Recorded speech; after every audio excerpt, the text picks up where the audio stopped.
women vote. Let women vote. Let women vote. Let women vote. Attention, Howell citizens. We represent the plight of Elizabeth Stanton and Susan B. Anthony, the first leaders of the women's suffrage movement.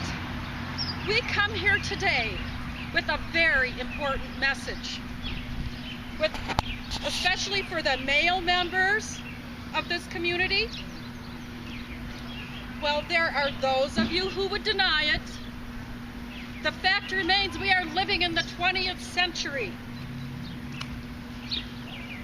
In this gracious year of our Lord, 1919, it is time to recognize the women's fundamental right to vote. Woo! We stand here today for liberty. Liberty.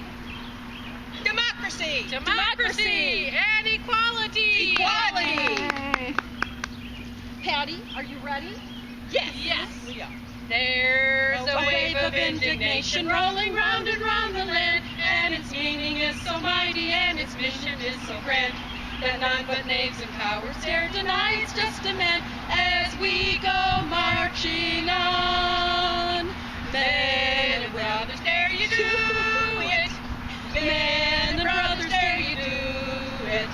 Men and brothers, dare you do it as we go marching on. You men who wrong your mothers and your wives and sisters too. How dare you rob companions who are always brave to you? How dare you make them brothers who are all the world to you as they go marching on? Men and brothers, dare you do it. Men and brothers, dare you do it. Men and brothers, dare you do it as we go marching on. Thank you, ladies. Very well done. Now that we've made our cause known to you, we ask you to make it your cause to join us in our righteous struggle against the discrimination of women to vote. Hey, sir, would you sign our petition? Here. Oh, you have it. I'll give it to him. Stop! Don't sign that, sir! Don't sign away your birthright. Don't give in to the pressure of these rabble-rousing suffragettes. You ought to be ashamed of yourselves behaving like this in public. Why don't you go home where you belong to your husbands and families? You ought to be like my wife. She's back at home, raising our children and cooking my Patricia? Is that you? Oh, yes, dear, it is. You told me you were with your mother. I am with my mother. She's right here. What? Yay! Golda! Well, I guess there's some truth to that old saying that the nut doesn't fall far from the tree. You told me you were with your mother working on a sewing project. Well, we were sewing, my dear. We were sewing these lovely banners. Banners? But wait a minute. Is this our tablecloth? Well, no, dear. I would never use anything quite so grand as our tablecloth. It's our bed sheets. Our bed sheet? There are certain things we don't discuss in public, and that is one of them. Patricia, I am shocked and appalled that you would associate yourself with these radical women. The fact remains that there are certain good reasons, sound reasons, why women are not allowed to vote. And they are, my dear. Well, for example, men think differently than women do. Men tend to be more rational and sensible and level-headed. Women get too emotional, too wound up, sometimes even too hysterical when it comes to making a decision.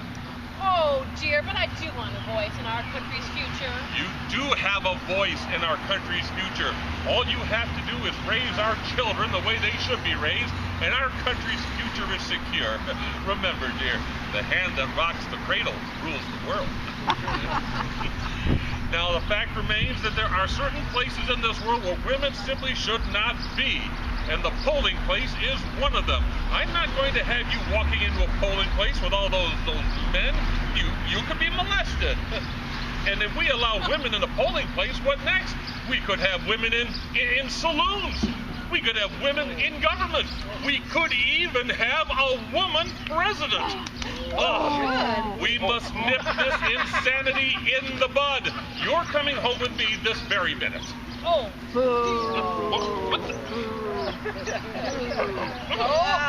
Okay, dear. You've had your say. Now it's time for me to have my say. You consider yourself a very patriotic American, do you not? Well, of course I do. Well, then recite the Pledge of Allegiance. Well, I don't know what that has to do with anything, but if it'll make you happy, I will. I pledge allegiance to my flag and to the republic for which it stands, one nation, indivisible, with liberty and justice for all. For who, dear? I said liberty and justice for all.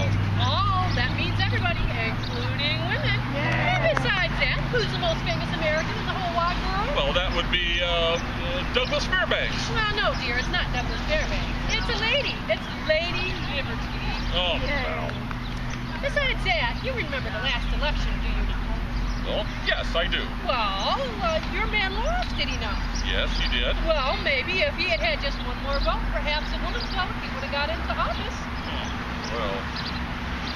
Well, perhaps women being allowed to vote might not be a bad idea after all. But come election day, I will advise you on the proper way to cast your ballot. Oh, no, dear. I don't think that my mind's for myself. Come on, dear. Join us. Oh.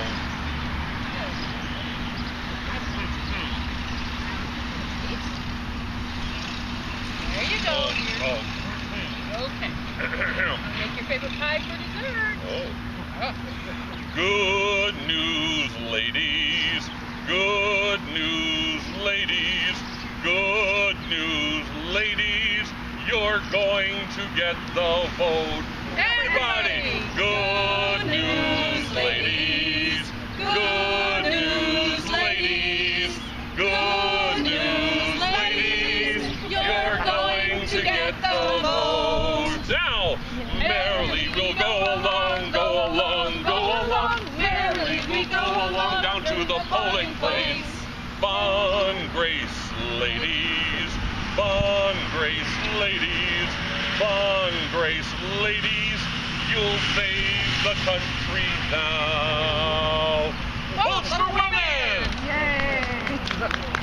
Ladies and gentlemen, we want to thank you for watching our little presentation. We hope you found it entertaining and informative, but also we put it on to give you a very important lesson. This year is the 92nd anniversary of the passage of the 19th Amendment, giving women in this country the right to vote. And it was a hard-fought battle to get that right. When women marched down the streets demanding that right to vote, men threw rocks at them. Children would spit at them. They would be arrested and thrown in jail. And when they would go on a hunger strike for their cause, they were violently force-fed to keep them alive.